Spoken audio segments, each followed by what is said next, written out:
ನಾನು ನಿನ್ನನ್ನು ತಿಂದು ಬಿಡ್ತೀನಿ. ಅಯ್ಯೋ, ನನ್ನ ತಿನ್ಬೇಡ, ತಿಂದ್ಬಿಡ್ತೀನಿ. ನಿಮ್ಗೇನಾಗಿದೆ ಅನ್ಸುತ್ತೆ? ಮತ್ತೆ ಮಗುವಾಗಿ ಹೋಗಿದ್ದೀರಾ ಅಂತ. ದಿನ ಪೂರ್ತಿ ಗೊಂಬೆ ಜೊತೆನೆ ಆಟ ಆಡ್ತಾ ಇದ್ದೀರಾ. ಅಯ್ಯೋ ಇಲ್ಲ ಇಲ್ಲ, ನಾನು ಅಭ್ಯಾಸ ಮಾಡ್ಕೋತಿದ್ದೆ. ಯಾಕಂದ್ರೆ ನನ್ ಮಗುಗೂನು ಬೊಂಬೆ ಜೊತೆ ಆಟ ಆಡಿಸ್ಬೇಕಲ್ವಾ. ಪ್ರಣಾಮ ಪಂಡಿತ ರಾಮಕೃಷ್ಣರೇ. ಕೋತ್ವಾಲರೇ, ಮಹೋದಯರೇ, ನೀವಿಲ್ಲಿ? ಮಹಾರಾಜರು ಕರೆ ಕಳಿಸಿದರೆ. ಇಲ್ಲ ರಾಮಕೃಷ್ಣರೇ, ಮಹಾರಾಜರು ಹೇಗೆ ನಿಮ್ಮನ್ನು ಕರೆಯುತ್ತಾರೆ? ಮಹಾರಾಜರೇ ನಿಮ್ಮನ್ನು ತಡವಾಗಿ ಬರಲು ಅವಕಾಶ ನೀಡಿದ್ದಾರೆ ಅಲ್ಲವೇ? ನಿಮಗೂ ತಿಳಿದೇ ಇದೆ, ಮಹಾರಾಜರ ಆದೇಶ ಕಲ್ಲಿನ ಮೇಲಿನ ಶಾಸನದಂತೆ. ಉಡುಗೊರೆ? ಮಹಾರಾಜ ಮತ್ತು ರಾಣಿಯವರು ಪಂಡಿತ ರಾಮಕೃಷ್ಣ ಹಾಗೂ ನಿಮಗೆ ಉಡುಗೊರೆಗಳನ್ನು ಕಳಿಸಿದ್ದಾರೆ. ಆಮಂತ್ರಣ? ಎಷ್ಟು ಉಡುಗೊರೆ? ಪಂಡಿತರಿಂದ ಒಳ್ಳೆ ಮುಹೂರ್ತವನ್ನು ನೋಡಿಸಿ ನಿಮ್ಮ ಸೀಮಂತ ಕಾರ್ಯಕ್ರಮವನ್ನು ವಿಜೃಂಭಣೆಯಿಂದ ಏರ್ಪಡಿಸಿದ್ದಾರೆ. ಅದು ನಾಳೆಯೇ. ವರ್ಣಮಾಲಾ, ವರ್ಣಮಾಲಾ. ಹೇಳಿ ಸ್ವಾಮಿ, ಏನಾಯ್ತು? ಆಗಿಲ್ಲ, ಆಗಬೇಕು. ಅಂಥದ್ದೇನಾಗತ್ತೆ ಪ್ರಭು? ಆದ್ರಿಂದ ನೀವು ಇಷ್ಟೊಂದು ಬೇಸರದಲ್ಲಿದ್ದೀರಾ?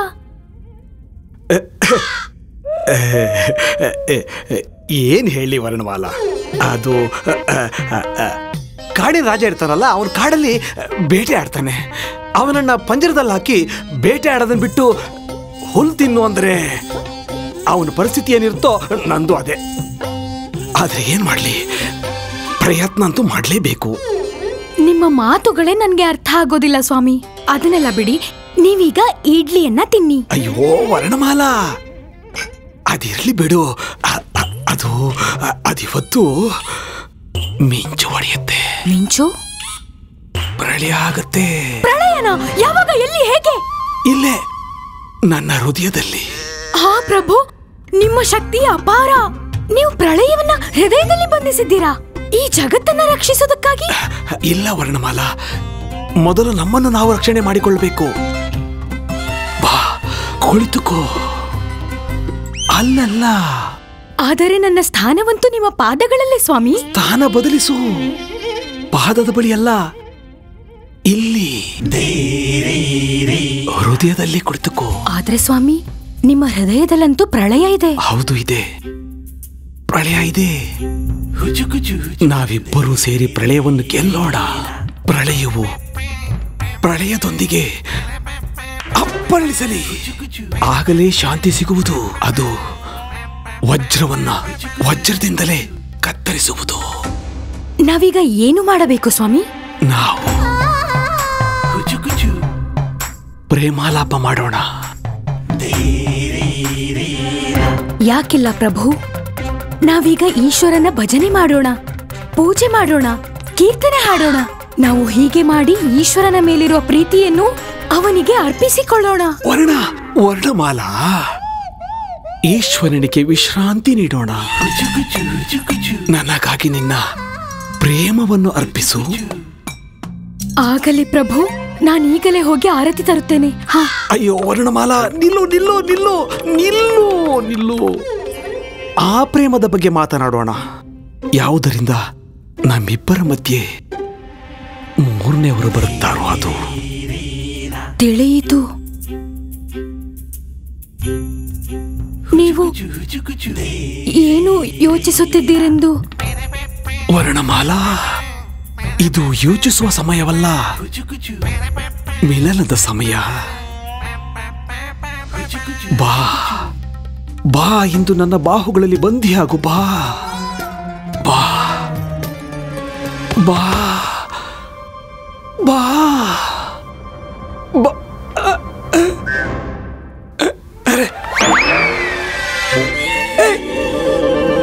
ಅಯ್ಯೋ, ಪ್ರೀತಿಯ ಆರಂಭಕ್ಕೆ ಮೊದಲೇ ಅದರ ಅಂತ್ಯವಾಯಿತು.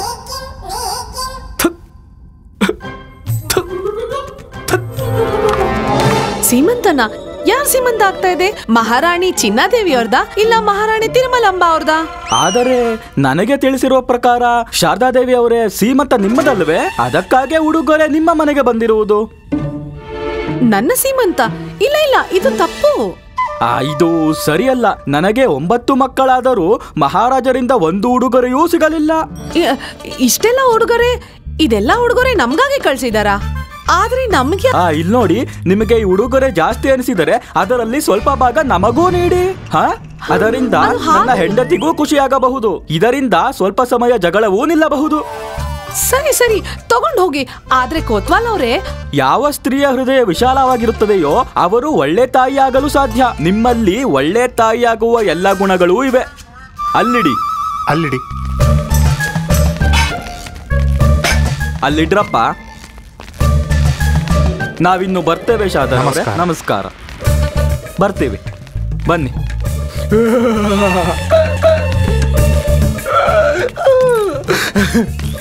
ರಾಮ, ಮಹಾರಾಜರು ನಮ್ಗೆ ಉಡುಗೊರೆ ಯಾಕೆ ಕಳ್ಸಿದ್ದಾರೆ? ಯಾಕಂದ್ರೆ ನಿನ್ನ ಸೀಮಂತ ಅರಮನೆಯಲ್ಲಿ ನಡೀತಿದೆ.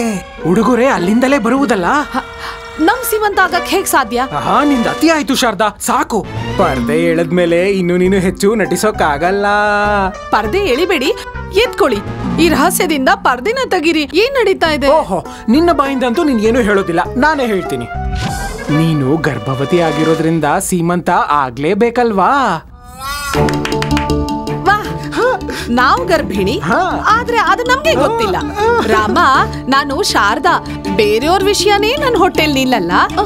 ನನ್ನ ಇಷ್ಟ ದೊಡ್ಡ ವಿಷಯನ ನಾನು ಹೊಟ್ಟೆಲ್ ಇಟ್ಕೊಂಡಿರ್ತೀನ? ಹೀಗೇನಾದ್ರೂ ವಿಷಯ ಇದ್ದಿದ್ರೆ ನಿಮ್ಗೆ ಈ ವಿಷಯನ ಹೇಳಿ ಹೇಳಿ ನಿಮ್ ಕಿವಿ ಕೆಂಪಗ್ ಮಾಡ್ತಿರ್ಲಿಲ್ವೇ?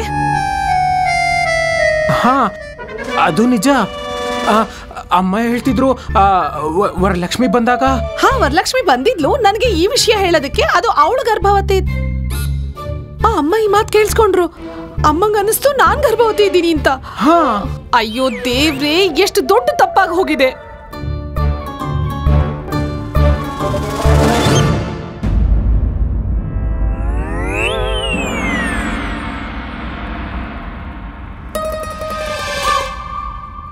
ವಾ ಗುರುಜಿ, ಎಷ್ಟು ಚೆನ್ನಾಗಿ ಪುಷ್ಪಾಲಂಕಾರ ಮಾಡಿದೀರಾ. ಜೊತೆಗೆ ಸುಗಂಧದ ಧೂಪವನ್ನು ಕೂಡ ಹಾಕ್ಬಿಡಿ ಅಲ್ವಾ? ಈಗ ಚೆನ್ನಾಗಿರುತ್ತೆ ನೋಡು.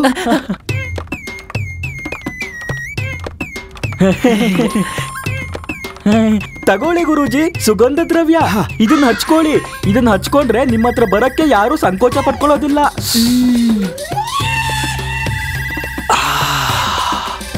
ಎಂತಹ ಪರಿಮಳ! ಮನಿದನಿ ಎಲ್ಲಿಂದ ತಂದ್ರಿ? ನಿಮ್ಗೋಸ್ಕರ ಅಂತಾನೆ ನಿಮ್ ಧನಿ ಮನಿ ತಂದ್ರು. ಮುಖ ತೊಳಿಯೋಕ್ ಹೋಗಿದ್ದು, ಅಲ್ಲಿಂದ ಸುಮ್ನೆ ಎತ್ಕೊಂಡ್ ಬಂದ್ಬಿಟ್ಟ ಗುರುಗಳೇ.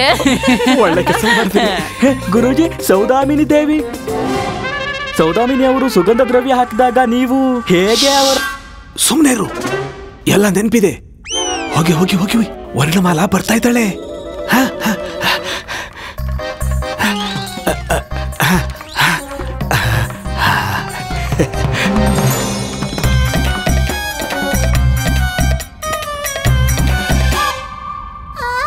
ನಿನ್ನ ಕಾಯುತ್ತಲಿರುವನು ಜೋಗಿ, ಅವನಿನ್ನ ಪ್ರೇಮದ ರೋಗಿ. ಹುಚುಕುಚು ಹುಚುಕುಚು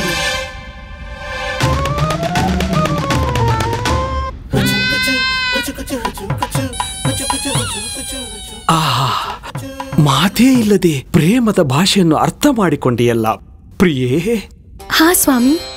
ಇಲ್ಲಿ ನೋಡು, ಪಲ್ಲಂಗದ ಮೇಲೆ ಪ್ರೇಮ ಪುಷ್ಪಗಳು, ಸುಗಂಧ ಭರಿತ ಧೂಪ ಮತ್ತು ನಾನು ಹಾಕಿಕೊಂಡಿರುವ ಪರಿಮಳ ದ್ರವ್ಯ, ಇವೆಲ್ಲವೂ ಹೇಳುತ್ತಿವೆ ಇದೇ ಕ್ಷಣಕ್ಕಾಗಿ ನಾವೆಲ್ಲರೂ ಕಾಯುತ್ತಿದ್ದೆವೆಂದು. ಸ್ವಾಮಿ, ನಿಮ್ಮ ಮನಸ್ಸು ಆತುರದಲ್ಲಿದೆ. ಮನದ ಇಚ್ಛೆಯು ಪರಾಕಾಷ್ಠೆಯಲ್ಲಿದೆ. ನನ್ನ ಅರ್ಧಾಂಗಿ, ಸಾಕು, ಇನ್ನು ಹೆಚ್ಚು ಪ್ರಶಂಸೆ ಬೇಡ. ನಿನಗೆ ಗೊತ್ತಾ, ನನಗೆ ನನ್ನ ಮೇಲೆ ಕೋಪ ಬರುತ್ತಿದೆ. ಇಂತಹ ಅವಕಾಶವನ್ನು ಮೊದಲೇ ಏಕೆ ಸೃಷ್ಟಿಸಿಕೊಳ್ಳಲಿಲ್ಲ ಎಂದು. ಸಾಕು ಸಾಕು ಸ್ವಾಮಿ, ನೀವಿನ್ನೂ ತಡ ಮಾಡಬೇಡಿ. ಏನಂದೆ? ತಪಸ್ಸು. ನೀವು ನಿಮ್ಮ ತಪಸ್ಸನ್ನು ಪ್ರಾರಂಭಿಸಿ ಸ್ವಾಮಿ, ನಾವು ವಿಘ್ನವಾಗದಂತೆ ನೋಡಿಕೊಳ್ಳುತ್ತೇವೆ. ವರ್ಣಮಾಲಾ, ನೋಡು, ಅರ್ಥ ಮಾಡ್ಕೋ. ಪ್ರೀತಿ ಅಂದ್ರೆ ಏನು ಅಂತ. ಒಬ್ಬ ಸ್ತ್ರೀ ಮತ್ತೆ ಪುರುಷ ಸಂಧಿಸುವುದೇ ಪ್ರೀತಿ ಎಂದು. ಸ್ವಾಮಿ, ನಾವಂತೂ ಪ್ರತಿದಿನ ಸಂಧಿಸುತ್ತೇವೆ. ನಾವು ದಿನದಲ್ಲಿ ಎಷ್ಟೋ ಬಾರಿ ಸಂಧಿಸುತ್ತೇವೆ.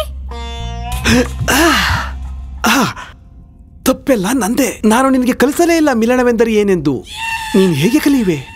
ನಾನು ನಿನಗೆ ಕಲಿಸುತ್ತೇನೆ. ಬಾ ಬಾ, ಬೇಗ ಬಾ. ಬಾ ಬಾ ಬಾ ಬಾ ಬಾ. ಕೂತ್ಕೋ ಕೂತ್ಕೋ ಕೂತ್ಕೋ. ಕುಳಿತುಕೋ ಕುಳಿತುಕೋ. ಹೇಳು. ದನಿ ಮನಿ ಮನಿ.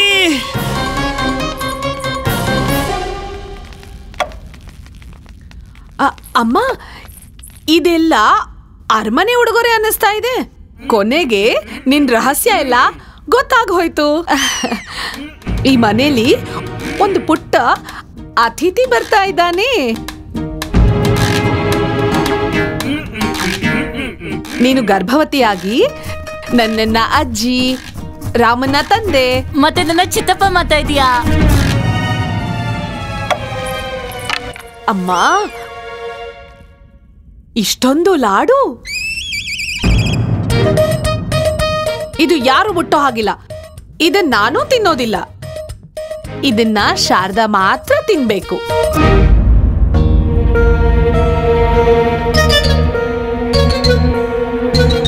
ಅಮ್ಮ, ನೀವು ತಪ್ಪು ತಿಳ್ಕೊಂಡಿದ್ದೀರಾ. ಅದೇನು ಅಂದ್ರೆ ಶಾರದಾ ಏನು ಹೇಳ್ತಾ ಇದ್ದಾಳೆ ಅಂದ್ರೆ ಇಷ್ಟೊಂದ್ ಲಾಡು ತಿಂತಾಳೆ ಅಂತ ನೀನು ತಪ್ಪು ತಿಳ್ಕೊಂಡಿದ್ಯಾ. ಹೊಟ್ಟೆ ಕೆಟ್ಟೋಗ್ಬಿಡುತ್ತಲ್ಲ. ಇಲ್ಲ ಇಲ್ಲ, ನಾನು ಏನ್ ಹೇಳ್ತಾ ಇದ್ದೀನಿ ಅಂದ್ರೆ ಸೀಮಂತ ಮಾಡ್ಬೇಕು ಅಂದ್ರೆ ಗರ್ಭವತಿ ಇರ್ಬೇಕಲ್ವಾ. ಆದ್ರೆ ನಾನು ನೀನಿದ್ಯಾ, ಆಗಿದ್ಯಾ, ಅದಕ್ಕೆ ನೀನ್ ಇಷ್ಟು ಲಾಡು ತಿನ್ನೋದಕ್ಕಾಗಲ್ಲ ಅಲ್ವಾ. ಒಂದ್ ಕೆಲ್ಸ ಮಾಡು, ನೀನ್ ತಿನ್ಬೇಡ ಅಲ್ವಾ ಅಮ್ಮ. ಆದ್ರೆ ಈ ಸ್ಥಿತಿಯಲ್ಲಿ ನೀನ್ ಮಾತಾಡೋದೇ ಬೇಡ, ಸುಮ್ನೆ ಇರು ಅಲ್ವಾ ಅಮ್ಮ. ಆದ್ರೆ ನಾಳೆ ಅರಮನೆಯಲ್ಲಿ ಸೀಮಂತ ಇದೆಯಲ್ಲ, ಅದ್ರ ಬಗ್ಗೆ ಯೋಚನೆ ಮಾಡು, ಬೇರೆ ಏನು ಮಾತಾಡ್ಬೇಡ. ನಾನು ಹೇಳಿದ್ನಲ್ಲ, ಏನು ಮಾತಾಡ್ಬಾರ್ದು ಅಂತ. ಏನು ಮಾತಾಡ್ಬಾರ್ದು, ಏನು ಮಾತಾಡ್ಬಾರ್ದು, ಮಾತಾಡ್ಬೇಡ.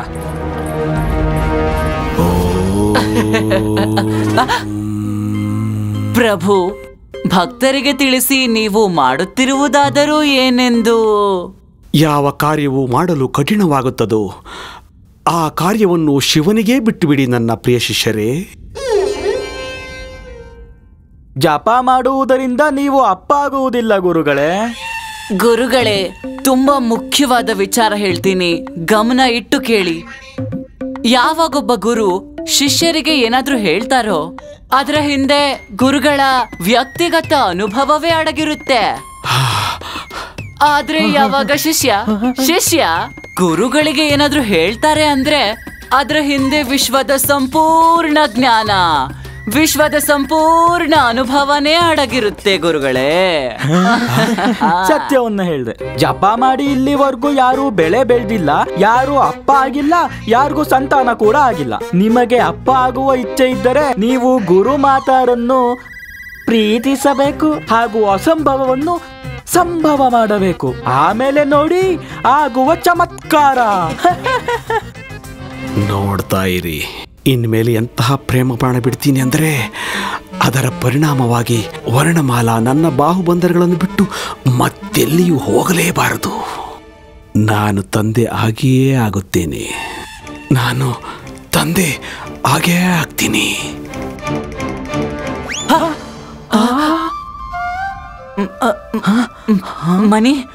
ಮನಿ ನಮ್ ಗುರುಗಳೆಲ್ಲೋದ್ರು ಅನ್ಸುತ್ತೆ, ತಂದೆ ಆಗಕ್ಕೋದ್ರು. ಹೇ ಭಗವಂತ, ನಮ್ಮ ಸ್ವಾಮಿ ಮೇಲೆ ಕೆಟ್ಟ ದೃಷ್ಟಿ ಬಿದ್ದಿದೆ. ಅವರ ಮನಸ್ಸಿಗೆ ಬರ್ತಿರೋ ಎಲ್ಲಾ ಕೆಟ್ಟ ವಿಷಯಗಳನ್ನು ಹೇಗಾದರೂ ಮಾಡಿ ತೆಗೆದು ಹಾಕಿ ಪ್ರಭು. ಪ್ರಿಯೇ. ಹಾ ಸ್ವಾಮಿ.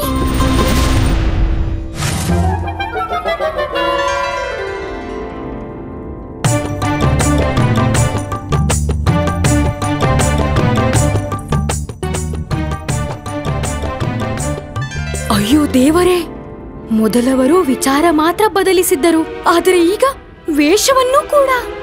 ಪೂರೈಸು ನನ್ನ ಅಭಿಲಾಷೆ, ತಿಳಿ ನನ್ನ ಹೃದಯ ಭಾಷೆ. ಓ ಕಾಮಿನಿ ಕಾಮಿನಿ. ಕಾಮಿನಿ? ಯಾರು ಕಾಮಿನಿ ಸ್ವಾಮಿ? ನಮಗ್ಯಾರು ಕಾಣಿಸುತ್ತಿಲ್ಲ, ಮತ್ತೆ ನೀವು ಮಾತನಾಡುತ್ತಾ ಇದ್ದೀರಿ. ನಾವು ನಿನ್ನನ್ನೇ ಕರೆಯುತ್ತಿದ್ದೇವೆ. ನೀನೇ ನನ್ನ ಕಾಮಿನಿ. ಮನಮೋಹಿನಿ, ನೀನು ಆದೇಶಿಸಿದರೆ ನಾವು ಪ್ರೀತಿಯನ್ನು ಆರಂಭಿಸುತ್ತೇವೆ. ಸ್ವಾಮಿ, ಇದು ನಿಮ್ಮ ಪ್ರೀತಿ ಅಂದರೆ ಹೊಸ ರೀತಿಯ ಪ್ರೀತಿಯೇ?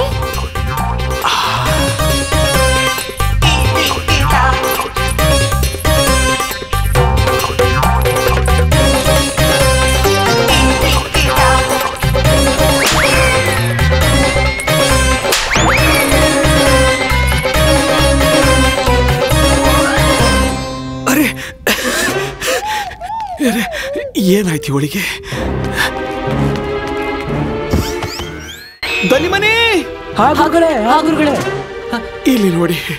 ಅಯ್ಯೋ ದೇವ್ರೇ, ಸೌದಾಮಿನಿಯನ್ನು ಮರೆತು ಇವಳ ಹತ್ರ ಬರ್ತೀನಿ, ಎಲ್ಲವನ್ನು ಬಿಟ್ಟು ಇವಳನ್ನ ಪ್ರೀತಿಸೋದಕ್ಕೆ ಪ್ರಯತ್ನ ಪಡ್ತೀನಿ, ನಾನು ಇವಳಿಗೆ ಆಕರ್ಷಿತನಾಗುತ್ತೀನಿ. ಆದ್ರೆ ಇವಳು ಮೂರ್ಛೆ ಹೋಗ್ತಾಳೆ, ತಂದೆ ಆಗಕ್ಕಾಗ್ತಾ ಇಲ್ಲ, ಇವಳಿಂದ ಏನು ಪ್ರಯೋಜನ ಇಲ್ಲ. ನಾನು ಏನ್ ಮಾಡ್ಲಿ? ಗುರುಗಳೇ, ನೀವೀಗ ಧೈರ್ಯನಾದ್ರೂ ಮಾಡ್ಬೇಕು, ಇಲ್ಲ ಪಂಡಿತ ರಾಮಕೃಷ್ಣನ್ ಹತ್ರ ಉಪಾಯ ಏನಾದ್ರೂ ಕೇಳ್ಬೇಕು. ಇದಂತೂ ರಹಸ್ಯವಾದ ಮಾತು. ನಿನ್ನೆ ಸೀಮಂತಿದ ಘೋಷಣೆ ಆಯ್ತು, ಇವತ್ತು ರಾಮಕೃಷ್ಣ ಅಪ್ಪ ಆದ್ರು. ನೀವು ಅವ್ರ ಹತ್ರ ರಹಸ್ಯನ ತಿಳ್ಕೊಂಡ್ರೇನೆ ನೀವು ತಂದೆ ಆಗೋದಿಕ್ ಸಾಧ್ಯ. ಅಂದ್ರೆ ನಿಮ್ ಕೆಲ್ಸ ಆಗೋದು.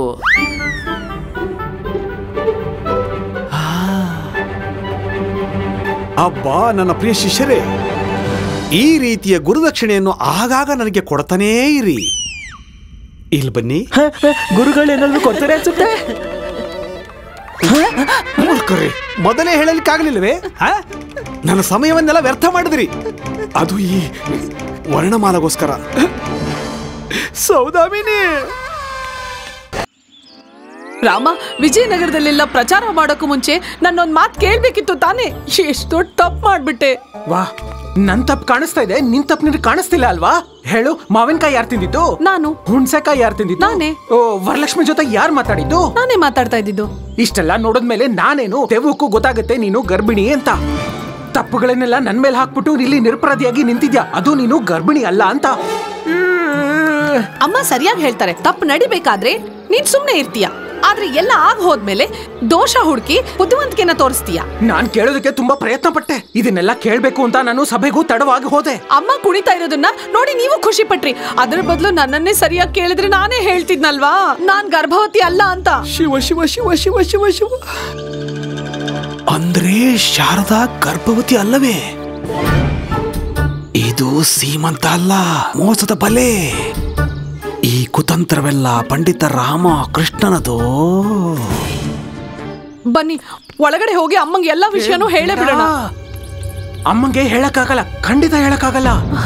ಈ ವಿಷಯದಲ್ಲಿ ನಾವು ಸುಳ್ಳನ್ನ ತುಂಬಾ ದಿನ ಹೇಳಕ್ಕಾಗಲ್ಲ, ಗೊತ್ತಾಗ್ಲೇಬೇಕು. ಅಮ್ಮಂಗೆ ವಿಷಯ ಗೊತ್ತಾಗುತ್ತಲ್ಲ, ಅವಾಗ ನಾವೇನ್ ಮಾಡಕ್ಕಾಗತ್ತೆ? ಅದನ್ನ ಆಮೇಲೆ ನೋಡ್ಕೊಳ್ಳೋಣ. ಅಮ್ಮನ ಮುಖದ ಮೇಲೆ ಇಷ್ಟು ಖುಷಿಯನ್ನ ನಾನು ಯಾವತ್ತೂ ನೋಡೇ ಇರ್ಲಿಲ್ಲ. ಈಗ ನಾವು ಹೋಗಿ ಅವ್ರಿಗೆ ಇದೆಲ್ಲ ಸುಳ್ಳು, ನಾವು ತಪ್ಪು ತಿಳ್ಕೊಂಡಿದ್ವಿ, ಅದನ್ನೆಲ್ಲ ಹೇಳಿದ್ರೆ ಅವರು ಸಹಿಸಲ್ಲ. ಆದ್ರೆ ಮಹಾರಾಜರಿಗೆ ಹೀಗೆ ಸುಳ್ಳು ಹೇಳ್ತಾ ಇರೋಣ್ವೆ?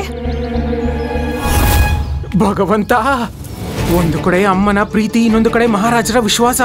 ಎಂತ ಇಕ್ಕಟ್ಟಲ್ಲಿ ಸಿಕ್ಕಾಕೋತೀನಿ ಅಂದ್ರೆ ನಾನು ಏನು ಮಾಡಕ್ ಆಗ್ತಿಲ್ಲ, ಉಪಾಯನೇ ಇಲ್ಲ ನನ್ನ ಹತ್ರ.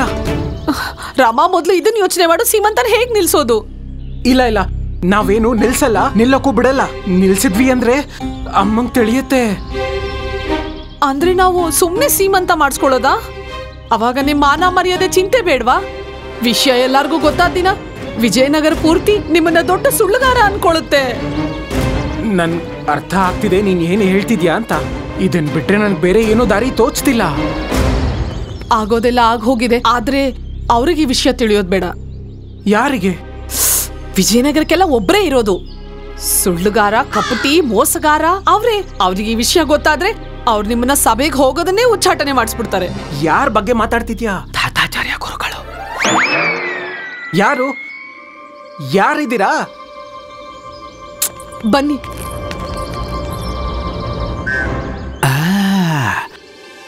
ಪಂಡಿತ ರಾಮಕೃಷ್ಣ, ನನ್ನ ಬಲೆಯಲ್ಲಿ ನೀನು ಬಿದ್ದೆ.